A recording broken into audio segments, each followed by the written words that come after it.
and now we got Pavy in. We're gonna bring Pavy in here now. Let me see. My man, how y'all feeling? Pav, what's going on, bro? I'm What's chilling, you bro. in I can't traffic, complain. nigga? Yeah. I'm outside, Nigga but got the yeah, shirt button up. I know he outside. This I'm nigga outside. enjoying himself. But yeah, man, we were just talking about the trade deadline. I said that I kind of feel like the NBA got their look back this week towards the NFL for the NFL taking over a lot of the Christmas conversation. Because the talk around the Super Bowl, I feel like the game was number 3. I was telling Bane this, I was telling Dante this. The main talk was the Kendrick performance, and damn, nigga, Luka got traded to the Lakers. Like, that was the 2 main conversations. I'm not gonna lie to you. If you weren't down there covering the Super Bowl, I literally wouldn't have seen any Super Bowl content this week. Like, you would have thought the Super Bowl was like literally the only reason I know is because you were there, and I'm obviously my man, so I'm looking at what you're doing. But like, other than that, I genuinely would not have known. Like, the Super Bowl definitely.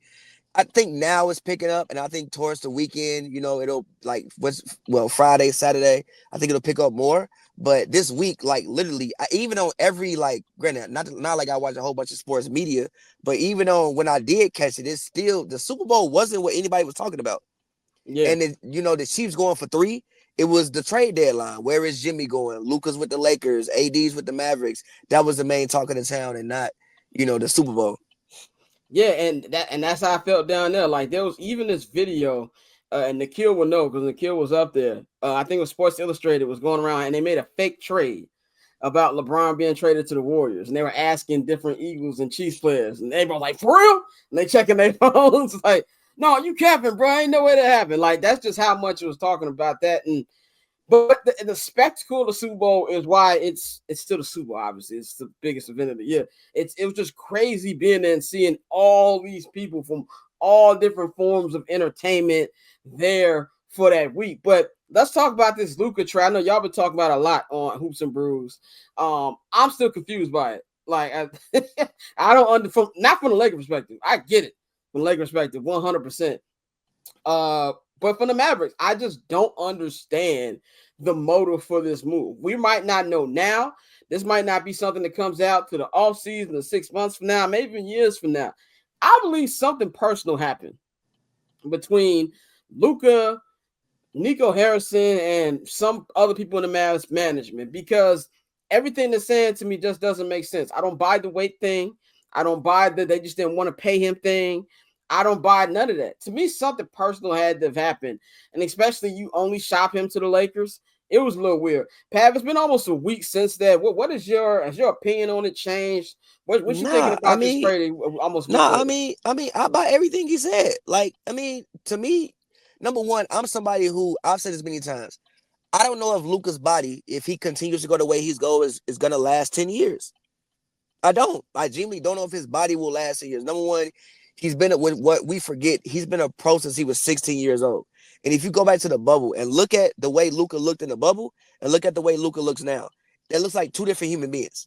So I don't know if his body's going to last 10 years. Also, I hate the fact that, granted, I know Luka is Luka. I know Luka is incredible. He's great, giving you 30, 10, and 10 on any given night. But we can't act like they traded for Cleveland Cavaliers, Sean Kemp. Like, they traded for Anthony Davis, bro. Like, Luka is a top 5 player, but AD's a top 10 player. So it's not like they got like a bad player in return for Luka Doncic. So like everything the Mavericks lost in offense, I think you did lose a lot in playmaking, but you gained a lot in defense. Like, Wemby's probably going to be the defensive player of the year, but AD might be second. AD's been running up for mad years in defensive player of the year. So it's like, granted, yes, you did lose Luka Doncic, who's great. But at the same time, like, I get their concerns, and also with the second apron, right? Like, this is the new cap restraints. You have to think twice before you pay people, because when you pay people these things now, it makes roster building and team building very, very, very, very hard. So I actually do buy what he says, what he said. He's going to catch hell for it, especially if the Mavericks, don't win. He's going to catch hell for it. If they win, he'll look like, I don't know, Nostradamus if they win. But if they don't win, he's going to catch hell for it. So I actually do buy what he says, but, we'll see. Only time will tell. Yeah, I hear the time will tell. I just don't buy it. Like, I get all the Luka complaints. I just don't buy it. Like I hear apron, all the other stuff. You got Anthony Davis though. Yeah, Anthony Davis ain't Luka, and I think Anthony Davis has been hooping this year. He's had his So what are we doing? but he ain't been. But it's not Luka, nigga. Like that's why I just can't. I can't do it. But I think y'all care more about y'all overrate. Not say overrate because it's a bad word, but y'all overrate Luka. You act like he Michael Jordan. He not Michael Jordan. He's not Michael Jordan. He's Slovenian Michael Jordan. So what are we doing? You didn't trade Michael Jordan. You're right. You didn't even trade 2009 Bron. Go ahead, Dante. Yeah, no, I think one of the biggest issues is, we talk about how like bad nicknames can stick. Like ever since they called him street clothes, a lot of people like have hung that on Anthony Davis. And the truth is, AD has been more available than Luka over these past couple of years. That's just, the way it's been. Like I think he's missed at least 8 to 10 less games than AD. And, even over the past couple of years when AD has been hurt, it's been little nicks here and there. He's been pretty available for the Lakers. And I mean, it's still, like you said, this is a team that was the 5th seed. And AD, we know, like you said, Wemby's going to win Defensive Player of the Year, but AD has been his usual dominant self on defense. He's been one of the few bright spots for the Lakers on defense. So, I mean, if you're looking at Dallas in terms of a win now thing, and I know I saw the article about Nico trying to get all of his Nike guys down there, and he just wasn't a fan of Luka from the moment he got there, which is insane to me, just off the strength that you have somebody who's 25 years old, and we talk about how the league is going. But in terms of winning now, I think Dallas is still in a pretty good position. Now, the fan base may be pissed off. The fan base may be upset, but when you bring in an AD and then now AD doesn't have to play the 5, which he didn't want to do, like I think this opens up a lot for that team. So I think, it's a thing where it's the shock value is there, but in terms of a win now, I think Dallas comes out better than the Lakers. Facts. I'm with you. Bang, what's your take on all this? From a win now perspective, yeah, this is Dallas, but win now, they ain't gonna win now. Like that's just exactly like right. I get it. Like I get it. But I just don't see it for this team. I think teams are stronger. Maybe next year. I think with AD on the team for a training camp, a full year, we're working with Kyrie and getting that front court together because there's gonna be a lot of adjustment there. Maybe that's the case. For the Lakers, oh no. I'm not willing to say right now that long term this is going to be better for the Lakers. Not because of this whole Luka working out body thing, because if Luka can do what he did with that Dallas team, the years that he took them to the conference finals and last year in the damn finals without training and saying his prayers and taking his vitamins like he Hulk Hogan. If he can do that, I'm good. I'm straight. I just wonder if the Lakers and Rob Pelinka are going to put together a squad that's a championship squad. A playoff squad, yeah. A championship squad, totally different. I think both of these teams are playoff teams, mid to lower level playoff teams. I don't think they're championship level teams. So if you want a team that's going to consistently fill up the stadium and give you a chance or make you believe there's a chance to do something more, go right ahead. I For the Lakers, bro, who cares? Like right. you got Luka Doncic, bro. Like, that's bro, it. We were in a position where when Bron retired in 2 years, I've been on record saying the Lakers are going to be terrible for a decade. Yeah, you got Luka Doncic, bro. You are gonna feel sick. Did you hear his Spanish? Did you hear Luka's Spanish? Yes, he speaks Spanish better than he speaks English. You're good. Who cares? Who cares if you're the 4th seed every year? You're gonna make the 2nd round. You're gonna sell mad Luka jerseys, and we're going to the games. That's it. Here's the thing too, from the Laker perspective, Pat. This is the take I wanted to bring to you. And I just thought about it this afternoon. I think this is going to be, if they can build the right team. I really don't know what I feel about this team as is. I know they added Mark Williams to the roster, who's, I guess you want to say kind of like a Robert Williams light. I Yeah, guess he playing Charlotte game. We don't know. I mean, Right. like I'm going off. I'm going gonna off. keep it. Yeah, No, it was a lot of strong opinions about bro, and I'm like, I know Yeah, y'all We niggas don't do know, not watch bro. the We don't Hornets, like G. G. Y'all do not watch G. Charlotte. I watch a lot of basketball. I've Let me never seen Mark Williams play. Let me just say this. I'm going off the scouting, what people were saying. Bang, what did I put in the group chat when Mikey said that? I put, I'm not gonna hold y'all. I don't know who the fuck this is. Fuck that is. I'm not gonna lie. Like, G, I'm not gonna lie. I went to 2K and like look at his rating. 83, I bet. Like, I've never seen bro hoop. I'm not watching Hornets games. I never seen bro hoop before. And then you saw niggas posting like, oh man, he had all these games, but he had 30 points and 10 When did rebounds. this I'm happen? like, you don't get the fuck out of here. When the fuck this happened? G, they lost to the Wizards twice this year. I'm not watching them. That's not real basketball. That's nasty. And also, when you're on a bum squad, you put up a lot of empty calorie numbers, bro. Yeah, like, And so this is what I'm saying. If they can, because the two things, I'm not saying that Luka won't re-sign with the Lakers, but the nigga only has one more year left in this deal. And he's already screwed out of the max money. So it wouldn't shock me if he's like, I'm at least play the field. I'm not saying that. Nothing would shock me if they gave him, if he got an extension this summer, and it also wouldn't shock me. He says, you know what? They screwed me out of what? Extra 60, 70. 100 million. So in LA, that's like, extra, so. Yeah. Ooh. So and so in California, and also he wasn't paying California taxes. Ooh. Yeah. See, Ohtani's smart. Ohtani deferred all his money to after he get retired. So that he gonna deal with whatever Japanese taxes they got. So but let's just say if he signs an extension, because I do think that's a big if right now. He might play a year or two and be like, you know what? I'm kind of straight. You know what I'm saying? He's from Slovenia. I don't think he cares about when the Lakers fans start calling him fat ass. Lakers fans start calling him fat ass. Pat, I'm glad you said that. Laker fans are also unforgiving. I keep telling y'all, they don't really like this nigga Bron. People be thinking I'm lying when they don't really like this nigga Bron. They just deal with it. He like your family member you just deal with. That's what LeBron is to Laker fans. But if they can build an actual squad around him, I think that this can phase him into his late Kareem stage, where you got a younger nigga who comes in and helps you lead to a championship or something like that. And, LeBron can get him a title that, he wasn't the main reason for it, but it still counts. That's if Pelinka can put together a good team, and we'll see how that goes. I don't know what they're going to do this year. I think people were saying championship. I think he's doing too much. I don't know. I got to see him. We only got, 28 something games left.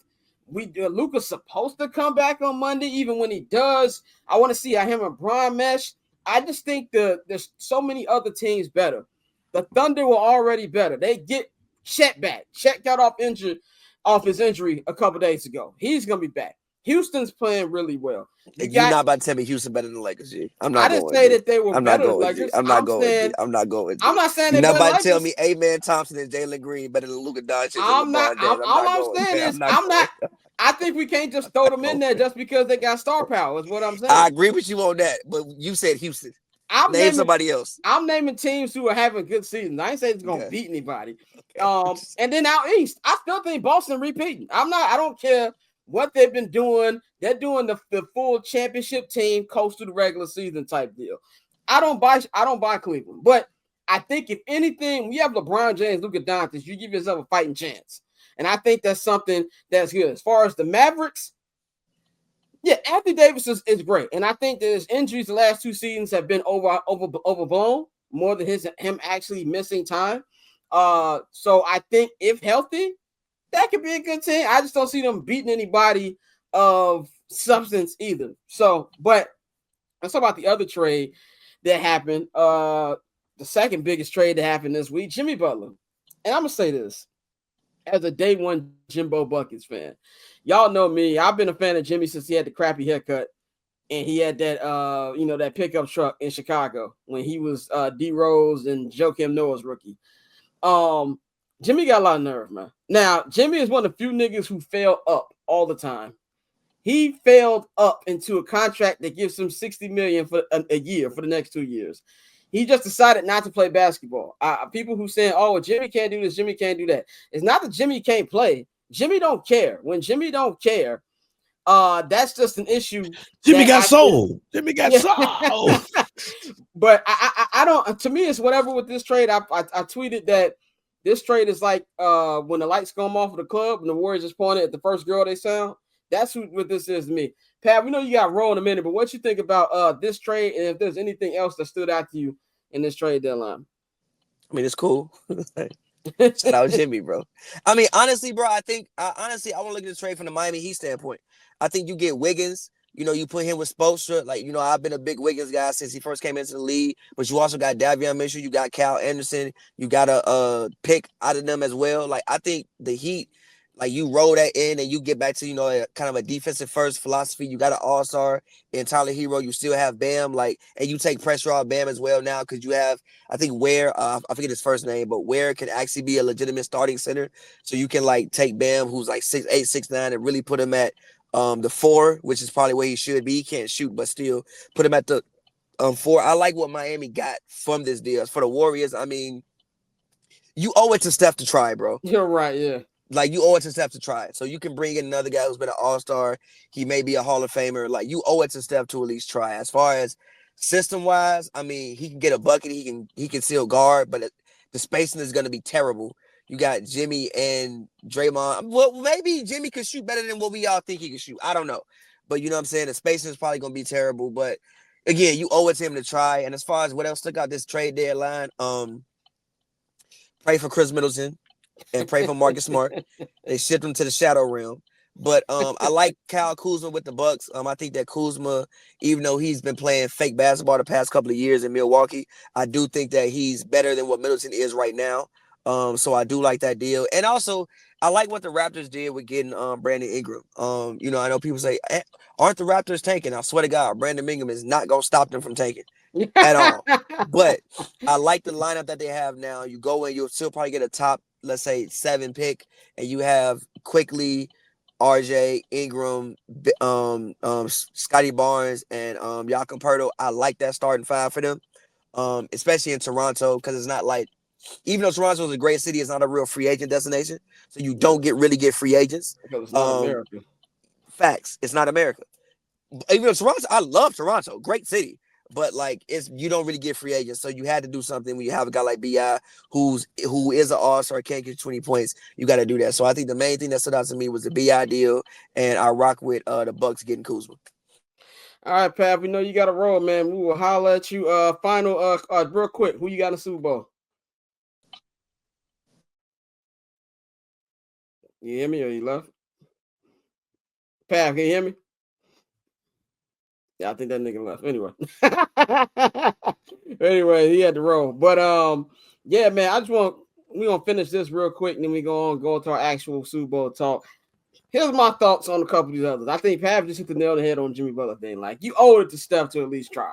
I think that Jimmy's gonna play well because Jimmy is a funny nigga. When Jimmy cares, he hoops. When Jimmy doesn't care, he does this. I said this on the show last Friday about too much player empowerment. He hustled himself into getting a contract he had no business of getting. Now, what we do know, this trade only happened because Kevin Durant told the Warriors, nah, nigga, no, I'm not answering your hey big head text. Because there was an actual trade that was agreed to in principle. It was going to be a 5-team trade that was going to send Jimmy to Phoenix and was going to send KD back to the Warriors. But Steph got on the phone with KD, and he got the sense that KD did not want to be there. And because they won championships together, the ownership respected it and didn't force the trade. Because unlike Bradley Beal, which shout out to Bradley Beal's agent, Kevin Durant doesn't have a no trade clause. But since the Warriors respected his decision, they went and go ahead and got Jimmy. That's whatever. I think it'll be enough to get them into a better play-in seed. And if they can win a play-in game because they've got those 2 vets, I think it'll make Steph's job a lot easier. But it is what it is. The Kevin Durant thing would have excited me a lot more than this. I love De'Aaron Fox in San Antonio. You've got a running mate now with Wemby, which is awesome. You have a guy like that, and now you got a point guard. And I really love that they were able to get somebody for him this early in the game and still keep some of the young pieces. And as far as Kuz, like, you know, I think Pavy said he's been playing fake basketball out there in Washington. because that's the Knights watch. I think he's going to be a great addition to this Bucks team, man. Before we move on to football, any other things about the trade deadline that stood out to y'all? I'm gonna go to Dante first. The Jimmy Butler shit is crazy. I think, like you said, we talked about the player empowerment and guys who aren't in that bracket. I really feel like only LeBron, Steph, KD. There's only like 4 or 5 people that should really be able to go to a front office and say, "Hey, get me out of here." And I know we see, the player podcast where everybody's like, "Oh man, you just got to do it. If you don't want to be there, get them out of there." No, it don't work like that. And I think players are starting to finally learn that. And I think this Jimmy Butler situation is going to be one of the turning points, like Kevin Garnett said, to where you have the owners are going to take a step back and say, "Wait a minute, we've let this go too far." And so, as for the Warriors, bro, it's one of those situations where you were trying, you tried to get a lot of guys, you tried to bring back KD, and it's one of those situations where now you really see that all those off seasons where you wouldn't move Kuminga, when you had all these guys that were untouchable, when you bring back Draymond, you pick Draymond over Jordan Poole, those moves have backfired. And now you're at a point where it's like you have Steph, who's one of the greatest to do it, and you're wasting his time, really, when you think about it. Like, Steph is just collecting personal accolades. But in terms of an actual championship team, and it's crazy to say this when they're a few years removed from winning one, but it's like, no, now we're officially wasting time. And so I'm interested to see what they do in this offseason because Jimmy's cool. I don't know about giving Jimmy $121 million, given his injury history and everything, but and Jimmy also wears a man weave. So, like, that's something we also have to address. That's a very serious problem for me. But I think we know Steph's loyalty will not allow him to demand a trade. I think this is one guy, he's going to retire a Warrior, as he should. So it's really just unfortunate, and you want to see what that front office can do. And I really tip my cap to Bob Myers because, maybe Bob was a lot smarter than people were giving him credit for. Yeah, definitely. Shout out to Bob Myers. Go ahead, Bang. Jimmy's a white man in the black man's body. That's all I got. He fails up. This shit. When you said that shit, I was like, oh, we on the same page here. Jimmy Butler fails up. I have never seen a basketball player that can do all of the shit that this man does and fails up. And it's not going to do anything for the Golden State Warriors. In fact, you might see Draymond Green fight that man. And I'm not saying this. Yeah, I tweeted that. I like, who gonna call who a bitch first? Draymond, because the thing or is Chris Paul going into that organization. Chris Paul is one of those people that he get on your nerves, but when he on your team, he rocking with you. That's not Jimmy Butler. If Jimmy don't get his way, he pulled that bullshit. I do not think for 1 second that Steph Curry and Draymond Green is for that shit. Draymond Green has his hand and he has his right hand in his pocket and his left hand behind his back. And I tell you, if Jimmy Butler try to play Jimmy Butler games, the tape will not get out this time.